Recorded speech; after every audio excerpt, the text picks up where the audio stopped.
Hello and welcome to another episode of the Hahn Films Podcast. I'm your host, Matt Hahn, owner and executive producer at Hahn Films. On this podcast, we explore the ins and outs of film production by interviewing cast, crew, clients, and more who have worked with us. Today, I have the privilege of speaking with longtime actor and friend of mine, Nick Mervosh. He's worked with me all the way back to my senior thesis film in college, A Fine Line, to now in Generation Hack. We also were married by this man. He officiated our wedding, my wife and I, and we'll talk a little bit about that today as well. So without further ado, Nick Mervosh. You never told him? We were all part of this. I could have found a way. I can't just be stone cold and help fix the world. Every species on the planet fights for survival. I will stand, and I will fight to save this world. 60 Hahn, take two. Nick, it is a pleasure to see you after all these years, and I'm very excited for the future of our partnership, friendship, as we now are moving into the world premiere of Generation Hack. And for those that don't know, Nick plays Dr. Jacob Grazner in this proof of concept, and he's phenomenal. We've been working together for a long time. So, Nick, how are you doing today? I'm fantastic. I mean, I'm just delighted with the success of Gen Hack. I mean, the fact that it was, accepted into the Big Apple Film Festival is just a thrill, considering, I guess, the millions of, directors and films that do want to premiere there. So I'm ecstatic that Generation Hack, and I'll be on the big screen again with you, my friend. Yeah, very, very excited, and excited to see you at the premiere as well. So just a little history I want to go through. We've been through a lot. You've been in probably, 95% of my films since the end of college all the way up to now. Yes. And, let's talk about that a little bit. So the first time we met was at the casting call of A Fine Line, my senior thesis film at Five Towns College. And you just informed me before we started that I thought that this might have been your first film, but it isn't. You actually did something before that. Do you want to talk a little bit about that and then talk about the casting process for Fine Line? Yeah, I do, because, after I took a hiatus from acting, I have a BFA acting degree from, my university, right? And then, of course, family and all that. And I took a hiatus from acting, and I got into it right around the time that you were going to be casting for Fine Line, maybe a year before. I ended up doing a play. And then, through the same vehicle that I used to see your audition notification through Mandy.com, I was lucky to be cast in an NYU film called Harder. Oh, wow. So it was an excellent experience, and it was done on motion picture film. It wasn't done in digital. And it was a first-class production, as you might expect, So it was about an 11-minute film, and that was my first foray into being in a movie, right? And so that gave me some nice, background, a little bit of entree into, how things work. Right. And then, I had the good fortune of seeing an ad in Mandy, and then, coming to your audition, where I really thought I was going to audition for Marty's part. Right. And then you had moved me over to Salinger. But yeah, so I saw an ad in Mandy. I took the train in from Long Island. Yeah. We did the first reading. And then, you asked some of us to come back for callbacks to read different parts a little later that day. Yeah. Now, there's an interesting thing. Yeah. So there's a little bit of an interesting thing about, and I think the reason I got the part was a very lucky thing that happened, because Marty, who's an excellent actor. Yeah, Neil Levine. I have a personal pet peeve with this.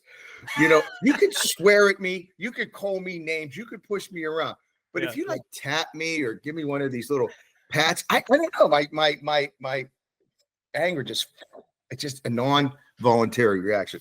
And so we're at the reading, and Marty belittles me by tapping me on the cheek. And I got so mad. I literally said, "I'm going to kill you, Marty." And it was just all there. Yeah.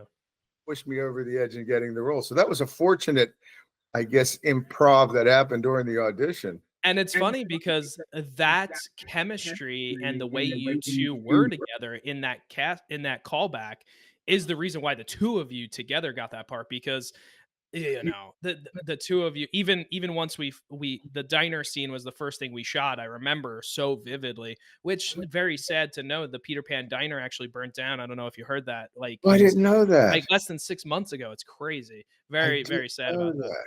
But I always hold a place in my heart for it because it's really where I feel like my career began as a filmmaker in this diner, Yeah, seeing the two of you and David Arkema, who's the absolutely lead. excellent. Yeah, he's the lead. Absolutely But excellent. that day, he was mostly on in the back seat of watching the two of you Yeah, just deliver this amazing scene. And that moment, it's one of my favorite parts of A Fine Line. And if anyone watching this hasn't or listening to this hasn't seen the movie, find a way to watch it because this diner scene is phenomenal. But you guys blew it out of the park in the audition. And once I yeah, finally saw it in person, I was like, this is why I hired these guys. You know, yeah, you and Neil just you played off each other so well. And it yeah. was the two of you acting together pretty much throughout the film. So I knew it was important that the two of you fit well together and fit well in it's almost like a bad way. Like you could tell you're old friends, but there's so much hatred between the two of you because the history of the round table and Fine Line and yeah, but it was great and I was a shining moment in my life to see you guys in that room acting and then to be able to hire Yeah. you and you both came along for the ride. It was great. Well, and it was a pleasure. And listen, you had first class talent in there. David Arkema, he's a professional actor, Screen Actors Right. Guild. Right. Marty or Neil, he Right. had a lot of parts and acting behind him. Yeah. And so when you look at the script and the fact that here you are, you're a student director for your student thesis, and you have a full 1 hour Yeah. beginning, middle, and end gangster movie with all of the various types of interactions, treacheries, murders, special effects. Yeah. Yeah. I mean, the fact that we were sitting there and you were filming us in a quadrant of the Peter Pan diner, legitimately while the rest of the diner was eating dinner. Yeah. Yeah. And I think we wrapped at like 4 o'clock in the morning out in the parking lot. Finally, Right. it was late evening. But and that was another thing that impressed me with a couple of things about working with you. One, you got us professional actors together. You laid out the scripts and all of what you wanted from us very, very well. I tell people that, when I talk about that film, can you imagine we're standing on the tarmac in a private airport in Long Island, and here's a kid who's a senior in college, who's a director, and he has a friend flying a plane in on cue from New Jersey, Yeah. landing a private plane on cue, to make the scene happen. And it was the whole thing in the funeral parlor and all the various on set fun things, even at the hotel that night. Well, that may be for another conversation. Oh yeah. Oh yeah. So, No, it blew me out of the water myself that we were capable of doing some of those amazing things. And then this continues with after college. Like I had talked to Justin Ho about this recently. He's going to be in an episode of the podcast as well. And just after school, all our tools and the people that we were working with, it's like they vanish. You don't have all that stuff anymore, and you're back to shoestring and trying to figure this stuff out on your own and almost doing it all again. So then we get to Tiger Lily, and it's me almost by myself trying to put together this even bigger epic. And while it's definitely not something like Fine Line where I felt all the moving pieces come together, it's near and dear to my heart because I love that story. Obviously, my wife Jackie is the lead in it, and she carries that film through all the different characters and storylines that are going on. And then I was able to bring you in for just a single day on that film, and yes. you worked with Tiffany Brown Tavares, and you guys again, like you just whenever I've worked with you, I always have you partnered with somebody else that you guys just have great chemistry, and the two of you were fantastic.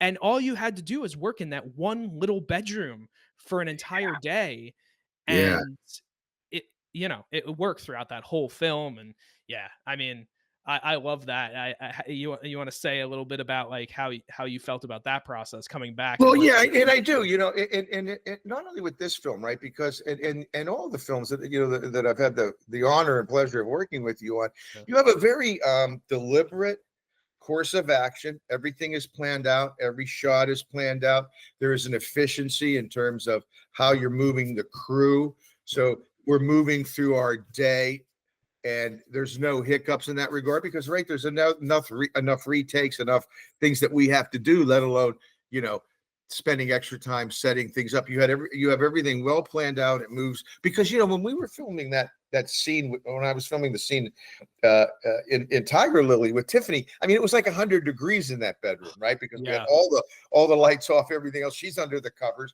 And so, that efficiency is appreciated by the actors to be able to move us, through the scene, because it was just hot, not just the way it had to be, for the environment that you wanted to film in. But I mean, I think when you look at Fine Line, when you look at Tiger Lily, you look at Generation Hack, for, as you say, doing something on a shoestring, you don't have this studio that you might have had, with Five Town College, and here you are, you're coming in with these projects that require various scenes, locations, a lot of special effects, right? Doing a sci-fi film, there's a lot of things that you don't have an advantage of as some of the bigger studios would have, and you still have to deliver that type of feeling, right, in your movie. So so that's exciting. And the experience with Generation Hack, I mean, Tiffany's a pro, sat right down. We here we are, we're filming through a segment of the movie in a day, right? And completed it for the picture. And so that just goes to show the efficiency, in terms of the overall production, let alone the creativity and the fact that you're writing your own material, right? You are writing these stories, right? And I think that's fantastic. I mean, when I read Fine Line, and I'm like, I mean, this is an hour-long, full-blown gangster film. And I mean, it, for just starting out, I mean, and you've just grown from there. It's just been a fun ride. It's really been a fun ride. Sure. Yeah. And this continues as we've worked on various films. We moved into Legacy of Snakes after Tiger Lily, which, was a passion project for me about, my favorite video game, Metal Gear Solid. And it landed for me that like, oh man, my friend and actor that I work with all the time, Nick Mervosh, just looks and has the feeling of Colonel Campbell. And I was like, this is just like a dream come true. And it was amazing. And I think by that moment, we've known each other for now like 5 or 6 years. Jackie and I were tying the knot, and it dawned on us that like we wanted somebody to bring us together that wasn't from one family or the other, or somebody's friend on this side or somebody's friend on that side. Right. And we were like, why not somebody like Nick Mervosh, who's known us our whole relationship? Because Jackie and I got together in like 2009, and you met us in 2010, really. So Right. only about a year after we I didn't started realize that. I didn't Yes, realize yes. it had been that early. Wow. Yep. This is why you've never really known why the decision like came into play, but Okay. you knew us for that long, and you've worked with us. You've seen us professionally and personally, and we were like, he's the guy. This is the guy that we need to seal the deal, so that there's no infighting either, because you know how families can be too.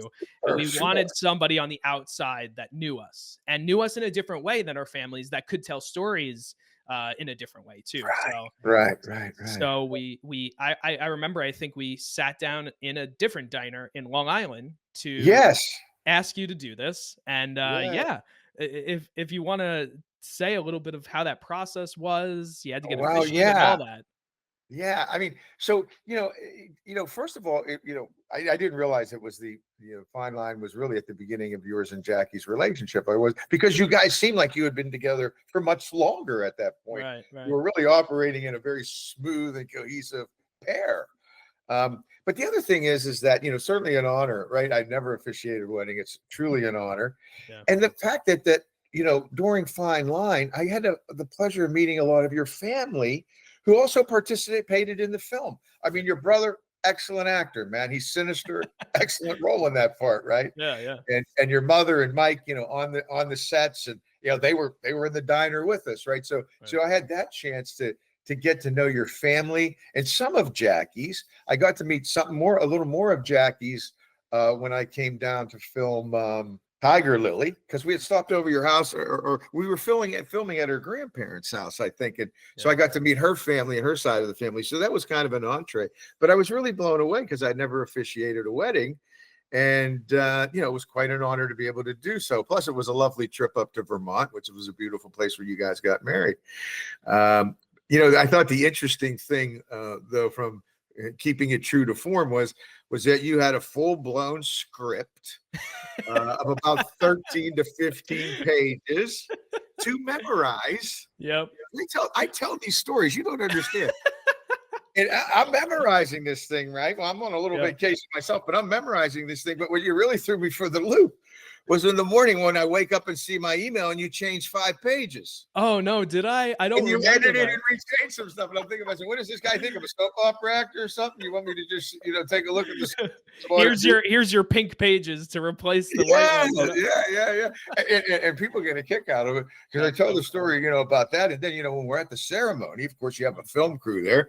And I'm saying this gentleman, this young man who's about to marry this beautiful woman, and he's wearing a lovely tuxedo with a GoPro camera pin to it, facing his new bride-to-be. I mean, this was like docudrama, man, all the way around, It's so funny you mentioned that, because a little anecdote that not a lot of people know. So Wesley Smoyak, who did, visual effects for my films, he's one of my best friends. So he set the GoPro up and he gave me all the instructions, like how to turn it on, whatever. This was like the early days of GoPro when I didn't even have one, didn't know how to use it. And he's like, okay, you tap the button on the top and it starts recording. And it's like, yeah, okay, obviously. So what I didn't realize was, I guess in nervousness or whatever, I double tapped the button, which caused a time lapse. So now I have like thousands of pictures of the ceremony from Jackie's point of view, and not a video. You didn't film it. Oh my goodness, that's all right. Yeah, so I have a really great pictures of it. Well, you got a lot of pictures, but the rest of the film crew and all the rest of the filming, I'm sure, was nothing like a movie director coming in to film his own wedding. I mean, there are some perks for that, right? Yeah, and it's been a lovely relationship. You know what I mean? I mean, Jackie and just you guys, and having evolved and watching you from that early stage now. Father, 2 kids, and a burgeoning film company. So it's been a pleasure, man. It's been a pleasure, really. Yeah, I appreciate that. And, it was just the most sense, and like the easiest way to be like, look, this is the guy that like I want to transition into more than just being, an actor that I hire. Like there's more to this than that, So I appreciate you being there. I appreciate you, like you married us. That's just a huge thing. And, it was a lot of fun too, but I did literally. I don't know if my name's on the marriage certificate, but it is. It is 100%. Yeah. Wow. And it's so funny. Like this was just coincidental, but like a couple days ago, my daughter is asking to watch whatever, and I was just like, you know what? I don't feel like watching Mickey Mouse Clubhouse again, and whatever kids shows she wants to put on. So I just put on Our Wedding. Like haven't watched it this year. We weren't able to. And so we watched it actually the other day. Wow. And it was, it was an amazing trip to like go through that. And I don't know if you've ever seen it, but the beginning starts with a montage that goes through Jackie and my relationship. So there's little clips of Fine Line in there, and Tiger Lily and Legacy of Snakes, and just everything we've worked on. And you're there just like a part of the whole journey. And it's so a thrill. I don't have a relationship of its kind anywhere, Same. It's been thrilling, and I'm enjoying it very much, and I'm still excited about what the future holds. I know when you get that big picture, I might get that phone call, and then I'll be like, my bags are packed for Hollywood, man. I'm gone. Oh yeah, man. In the end, there's always a place for the people that I hold near and dear. That's been something that I'm gonna try to stick by. Hopefully, the producers and the studios that I hope to work with one day agree with me, because that's the hard part, right? Yeah, exactly. Well, if they put some money behind it, we'll do whatever they want us to do. Yeah, right. All right. Yeah, so no, it was thrilling, and it's funny, the one thing I do remember was like the night before you got married. Mhm. Um, Everybody had to, after the dinner, everybody went to watch Game of Thrones. It was a big Oh, yes. finale or something like that. Yeah. Some Were you big, there for that? I didn't watch the show, but I Oh, remember okay. that was the event that was going to be happening. Yep, that's so funny. Big Yeah, TST event. because the resort that we stay at has this like little library theater, and we brought a projector with us and everything, and just did Wow. the Okay. movie. As per filmmaking lovers, that's what we do the Sure. night before our wedding. Yes, and you had a welcome, a Yeah. cast that was excited. I mean, an audience that was excited and ready to see it for sure. Yeah. But it was, that's- it was a huge blast. And look what's happened, man. Here you are. You're happily married. You got a film company. You got 2 kids. You live close to your parents and in-laws. I mean, it's things have evolved nicely, and you like to see that. And I'm happy to be sharing in that with you, my friend. Hey all, are you a parent looking for a fun and exciting podcast to listen to? Well, look no further. Go check out Couple Chat. It's a conversational podcast between my wife and myself where we talk about everything from marriage, entertainment, events, and parenting. All for you, parents. You can listen to us on YouTube Music and Spotify. Let's chat. So then after the wedding, Jackie and I moved into a new place, and she was pregnant and we did Generation Hack. It was a big deal to me to like I needed to do something different. It's definitely a departure from my previous work, and I wanted to try sci-fi. I wanted to do something unique that I've never done before and take that style that I've used in the past where it was all about the characters. As I was saying to you, characters drive the story, the world is there, and I built this interesting world. But if the movie was just about the world, nobody would be interested. They wouldn't be able to connect to it. So, with Hilt and Bard and Dr. Grazner and just everyone involved in that cast and who played those characters was so important.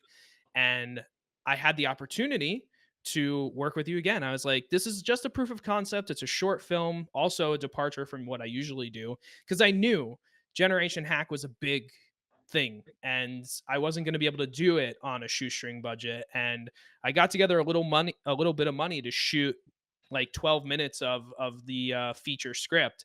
And I was like, all right, I am going to use this as a jumping off point to try and get this thing funded, get a real production together. So I was very specific on locations, again, like you said, with Fine Line and Tiger Lily, and then who was playing the characters. So I knew when I wrote, so this role that I wrote, Dr. Jacob Grazner, I wrote it pretty much for you. Like, no, and I appreciate that, man. I do. Yeah. I love that role. Yes. It's hard to, when you're writing, especially when you have a whole bunch of actors that you've worked with over the course of your career. I've been doing this for like 10, 15 years now. You think of people and you start writing for people because you know what you're going to get out of them in certain performances. So I was like, Dr. Jacob Grazner, it's Nick if he's going to be here for it. And of course you were. And, again, we came in for one very unique day and very cool scene. And I don't know if you want to talk a little bit about your experience with Gen Hack. I do. When I saw the role and I was thinking about, its place in the film, and it's interesting. I was kind of imagining some kind of Boris Karloff Hungarian kind of person there, and I even remember I taped a dialect, an accent that I had presented to you, and you were like, no, just use your regular voice. So okay, that's out the window. But where it ties in, and particularly that scene where really where the main character is embarking on this transition, right? And it's going to take place after this process, with Dr. Grazner and his nurse and in the room, and then there's that transformation after that. So it's an integral scene in the movie, and it was a lot of fun. I mean, the first time I met Angel, and she was just a dynamic actress, and Jackie played the nurse, Yes. right, with me, right, and just the fact that we had this operating room filmed. It was in your apartment, wasn't it? I mean, literally in your apartment, we have these, hanging bags and this lights and an operating table there. I have the, which was our kitchen table, actually. Yeah, see that you're talking about shoestring budget, right? And I was thrilled that it that made the trailer, by the way, so it was pretty cool. But yeah, filming the scene again, it was it's a great story. Sci-fi is one of my favorites, really, and it's hard to do it right. It's hard to tell a story. You have Star Wars and there's a lot going on, a lot of special effects and whatnot. But I like the the story where you have these people that are in this certain future time dealing with the world and their life and who they are and what it is they want to do and who they're interacting is. There's a reason why the lead character is making this transformation, right? And so all that comes into it from the point of the characters and the story, and to have an integral part of that, of really performing the procedure that transitions the main character is an important part of the story, and it's a great character role for the film, which I'm delighted to play. Oh yeah, for sure. It's an integral part of this proof of concept, and your performance in it, just what we were able to do. I'm very excited for you to see it. So, the downer that I was talking about earlier was, unfortunately, we wrapped filming on Gen Hack in October 2019, and we were all very excited to get this thing edited and to a festival run and whatever the case is. And then, the elephant in the room, pandemic happened. And Nick Delaglio and I were editing it originally, and we were meeting remotely and doing what we could to do things. And ultimately, it just unfortunately had to take a back seat for a while. My family was growing. My company was growing, actually, which was a good thing during the pandemic. And we decided that we had to focus on the business and put creative projects aside for a while once the pandemic, was over, and we moved from that.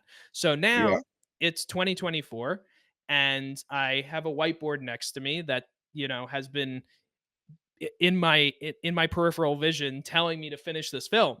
So I reached out to my good friend Justin Ho, who also I've worked with longer than you, and him and I finished it, and here we are. We're premiering this thing in less than a month. You are gonna be there after all this time to see this role, and I'm telling you, man, this scene, once you see it, it's phenomenal. It's one of my favorite moments in the film. It's just so different than anything we've ever filmed before, and I think you're gonna love it.